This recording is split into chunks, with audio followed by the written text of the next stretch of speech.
ಹಾಲಿನ ಪೌಡರ್ನಿಂದ ತುಂಬ ಸುಲಭವಾಗಿ ರುಚಿಯಾಗಿ ಶಾವಿಗೆ ಪಾಯಸ ಮಾಡುವ ವಿಧಾನವನ್ನು ನೋಡೋಣ. ಕಡಿಮೆ ಸಾಮಗ್ರಿಗಳಲ್ಲಿ ಮನೆಯಲ್ಲೇ ತಯಾರಿಸಬಹುದಾದ ಈ ಪಾಯಸ ಮಕ್ಕಳಿಗೂ ದೊಡ್ಡವರಿಗೂ ತುಂಬ ಇಷ್ಟ ಆಗುತ್ತೆ. ನಾವು ಎಷ್ಟೊಂದು ಜನ ಅಂಗನವಾಡಿಯಲ್ಲಿ ಕೊಡುವ ಹಾಲು ಪೌಡ್ರನ್ನ ಸುಮ್ಮನೆ ಹಾಗೆ ಇಟ್ಬಿಡ್ತಾರೆ, ಇಲ್ಲಾಂದರೆ ಅಥವಾ ಕಾಫಿ ಟೀ ಬಳಸ್ತಾರೆ. ಈ ರೀತಿ ಸ್ವೀಟ್ ಮಾಡಿಕೊಡಿ, ಮಕ್ಕಳು ಸಹ ತುಂಬ ಇಷ್ಟಪಟ್ಟು ತಿಂತಾರೆ. ಹೇಗೆ ಮಾಡೋದು ಅಂತ ನೋಡೋಣ ಬನ್ನಿ. ಮೊದಲಿಗೆ ಸ್ಟವ್ ಹಚ್ಚಿ ಸ್ಟವ್ ಮೇಲೆ ಒಂದು ಬಾಣಲಿ ಇಟ್ಟು ಅದಕ್ಕೆ 2 ಟೇಬಲಷ್ಟು ನಾವು ತುಪ್ಪ ಹಾಕ್ಕೊಳ್ತಾ ಇದ್ದೀವಿ. ತುಪ್ಪ ಹಾಕ್ಕೊಂಡಿದ ನಂತರ ದ್ರಾಕ್ಷಿ ಮತ್ತು ಗೋಡಂಬಿ ಹಾಕ್ಕೊಂಡು ಫ್ರೈ ಮಾಡ್ಕೊಂಬಿಡೋಣ. ಮೀಡಿಯಮ್ ಫ್ಲೇಮಲ್ಲಿ ಫ್ರೈ ಮಾಡ್ಕೊಳ್ಳಿ.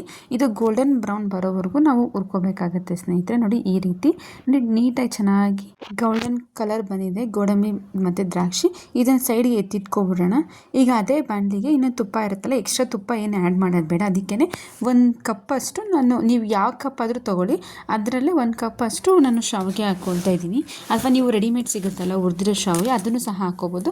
ನಾನು ಇಲ್ಲೇ ಹುರ್ಕೊಂಡೇ ಮಾಡ್ತಾಯಿದ್ದೀನಿ. ನೋಡಿ ಈ ರೀತಿ 1 ಕಪ್ಪಷ್ಟು ಹಾಕ್ಕೊಂಡು ಮೀಡಿಯಮ್ ಫ್ಲೇಮಲ್ಲಿ ಚೆನ್ನಾಗಿ ಹುರ್ಕೋಬೇಕು. ಅದು ಫುಲ್ ಕೆಂಪಗಾಗಬೇಕು. ಆ ಥರ ಬಂದರೆ ಚೆನ್ನಾಗಿ ಕಾಣಿಸುತ್ತೆ ಇದು ಪಾಯಸ. ಮಾತ್ರ ತಿನ್ನೋಕ್ಕೂ ಅಷ್ಟೇ ತುಂಬ ರುಚಿಯಾಗಿರುತ್ತೆ.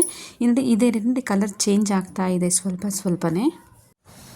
ನೋಡಿ ಈಗ ನೀಟಾಗಿ ಹುರ್ಕೊಳ್ತಾ ಇದ್ದೀವಿ. ಕಲರ್ ಚೇಂಜ್ ಆಗ್ತಾ ಇದೆ ಸ್ವಲ್ಪನೇ. ಆದಷ್ಟು ಮೀಡಿಯಮ್ ಫ್ಲೇಮಲ್ಲಿ ಇಟ್ಕೊಳ್ಳಿ. ಉರಿ ಜಾಸ್ತಿ ಇಟ್ಬಿಟ್ಟು ಒಂದೇ ಸಲ ಫುಲ್ ಸೀದೋದಂಗೆ ಆಗಿಬಿಡುತ್ತೆ. ಆದ್ದರಿಂದ ಮೀಡಿಯಮ್ ಫ್ಲೇಮಲ್ಲಿ ಇಟ್ಕೊಂಡೇ ಹುರ್ಕೊಳ್ಳಿ, ಚೆನ್ನಾಗಿ ಬರುತ್ತೆ ಪಾಯಸ. ಇದು ಎಷ್ಟು ಚೆನ್ನಾಗಿರುತ್ತೆ ಅಂದರೆ ಅಷ್ಟು ಚೆನ್ನಾಗಿರುತ್ತೆ ಈ ಪಾಯಸ. ನನಗಂತೂ ಫೇವ್ರೆಟ್ ಪಾಯಸ ಇದು, ಅಂಗನವಾಡಿಯಲ್ಲಿ ಕೊಡೋ ಹಾಲು ಪೌಡರಿಂದ. ನೋಡಿ ಈ ರೀತಿ ಚೆನ್ನಾಗಿ ನೋಡಿ ಕಲರ್ ಚೇಂಜ್ ಆಗಿದೆ. ಈಗ ಚಿಕ್ಕ ಮಕ್ಳು ಏನಾದರೂ ಮನೇಲಿದ್ದರೆ, ಅಂದರೆ 1 ವರ್ಷದಿಂದ 3 ವರ್ಷ ತನಕ ಏನಾದ್ರು ಮಕ್ಕಳಿದ್ರೆ ಅವ್ರಿಗೆ ಅಂಗನವಾಡಿಲಿ ಹಾಲು ಪೌಡ್ರ್ ಕೊಡ್ತಾರೆ. ಆ ಹಾಲು ಪೌಡರಿಂದ ಈ ರೀತಿ ಮಾಡ್ಕೊಳ್ಳಿ. ಈಗ ಹುರಿದಿಟ್ಕೊಂಡಿದ್ದೀವಿ, ಸೈಡ್ಗೆ ಎತ್ತಿಟ್ಕೊಬಿಡೋಣ. ಈಗ ಮತ್ತೆ ಇನ್ನೊಂದು ಸಲ ಸ್ಟವ್ ಹಚ್ಬಿಟ್ಟು ಒಲೆ ಮೇಲೆ ಒಂದು ಬಾಣಲಿ ಅಥವಾ ತಪ್ಪಲೆ ಬೇಕಾದರೂ ಇರ್ಬೋದು. ಅದಕ್ಕೆ ನಾನು 3 ಬಟ್ಲಷ್ಟು ಇದಕ್ಕೆ ನೀರು ಹಾಕ್ಕೊಳ್ತಾ ಇದ್ದೀನಿ. ಈ ಬಾಣಲಿಗೆ 1 ಕಪ್ ಶಾವಿಗೆಗೆ ಟೋಟಲ್ 4 ಬೌಲ್ ನೀರು ಬೇಕಾಗುತ್ತೆ. ಸೊ 3 ಕಪ್ಪು ಇಲ್ಲಿ ಹಾಕಿಟ್ಟಿದ್ದೀನಿ. ಈಗ ಕಾಯಕ್ಕೆ ಇಟ್ಬಿಡ, ನೀರು ಚೆನ್ನಾಗಿ ಕಾಯಬೇಕು. ಇದಕ್ಕೆ ಒಂದು 6 ಸ್ಪೂನಷ್ಟು ನಾನು ಹಾಲು ಪೌಡ್ರ್ ಹಾಕ್ಕೊಳ್ತಾ ಇದ್ದೀನಿ. ಅಂದರೆ ಅಲ್ಲೊಂದು 6 ಸ್ಪೂನ್ ಅಥವಾ ಗಟ್ಟಿ ಬರುತ್ತೆ ಇದು ಹಾಲು, ಅದರಿಂದ ನೋಡ್ಕೊಂಡು ಕಮ್ಮಿನೇ ಹಾಕ್ಕೊಳ್ಳಿ, ಪರವಾಗಿಲ್ಲ, ಚೆನ್ನಾಗಿರುತ್ತೆ ಇದು. ನೋಡಿ ಒಂದು 5ರಿಂದ 6 ಸ್ಪೂನ್ ಹಾಕ್ಕೊಂಡಿದ್ದೀನಿ. ಹಾಕ್ಕೊಂಡು ನೀಟಾಗಿ ಚೆನ್ನಾಗಿ ಗಂಟಿಲ್ದಿರ ಚೆನ್ನಾಗಿ ಮಿಕ್ಸ್ ಮಾಡ್ಕೋಬೇಕಾಗತ್ತೆ ಸ್ನೇಹಿತರೆ. ನೋಡಿ ಈ ರೀತಿ ಸ್ಪೂನಿಂದ ಚೆನ್ನಾಗಿ ಮಿಕ್ಸ್ ಮಾಡ್ಕೊಂಬಿಡಿ. ಸ್ವಲ್ಪನೂ ಗಂಟಿಲ್ದಿರ ನೀಟಾಗಿ ಚೆನ್ನಾಗಿ ಮಿಕ್ಸ್ ಮಾಡ್ಕೊಳ್ಳಿ. ಡೈರೆಕ್ಟು ಹಾಲು ನೀರಲ್ಲಿ ಹಾಕ್ಬಿಟ್ರೆ ಅದು ಚೆನ್ನಾಗಿ ಗಂಟು ಹಾಕ್ಬಿಡುತ್ತೆ ಅಂತ ಈ ರೀತಿ ಮಿಕ್ಸ್ ಮಾಡಿಬಿಟ್ಟು ಹಾಕ್ಕೊಳ್ಳೋದು. ನೋಡಿ ಈಗ ಫೈನಲಾಗಿ ಚೆನ್ನಾಗಿ ಈಗ ಮಿಕ್ಸ್ ಮಾಡ್ಕೊಬಿಟ್ಟಿದ್ದೀನಿ. ಇದನ್ನು ನೋಡಿ ಯಾವ ರೀತಿ ಬಂದಿದೆ ಅಂತ. ಒಳ್ಳೆ ಮಿಲ್ಕ್ ಗಟ್ಟಿ ಆಗಿಬಿಟ್ಟಿರುತ್ತಲ್ಲ ಆ ಥರ ಬರ್ತಿದೆ. ಈಗ ನೋಡಿ ಈಗ ಬಾಣಲಿಲಿ ಈಗ ನೀರು ಚೆನ್ನಾಗಿ ಕುದೀತಾ ಇದೆ. ಕುದಿಯೋ ನೀರಿಗೇ ಹಾಕಬೇಕು. ನೀರು ಚೆನ್ನಾಗಿ ಕುದೀತಾ ಇರಬೇಕು, ಆವಾಗೇ ಹಾಕಿ.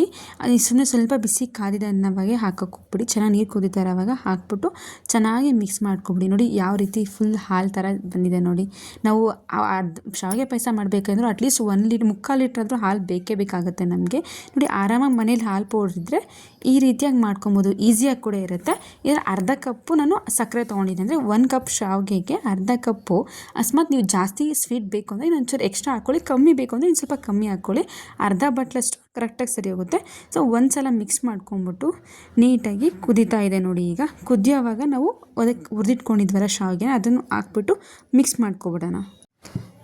ಮಿಕ್ಸ್ ಮಾಡ್ಕೊಂಡ್ವಿ. ನೋಡಿ ಈ ರೀತಿ ಚೆನ್ನಾಗಿ ಕುದೀತಾ ಇದೆ. ಈಗ ನೀಟಾಗಿ ಮಿಕ್ಸ್ ಮಾಡಿಕೊಂಡು ಒಂದು 5 ನಿಮಿಷ ಕುದಿಸಿ. ಶಾವಿಗೆ ಎಲ್ಲ ನೀಟಾಗಿ ಬೇಯಬೇಕಲ್ವ, ಅದರಿಂದ ಒಂದು 5 ನಿಮಿಷ ಆದರೆ ಸಾಕಾಗುತ್ತೆ. ನೀಟಾಗಿ ಬೇಯ್ದೆ. ನೋಡಿ ಎಷ್ಟು ಚೆನ್ನಾಗಿದೆ. ಇದು ಸ್ವಲ್ಪ ಆರಿದ ಮೇಲೂ ಅಷ್ಟೇ ಗಟ್ಟಿ ಆಗೋದೇ ಇಲ್ಲ.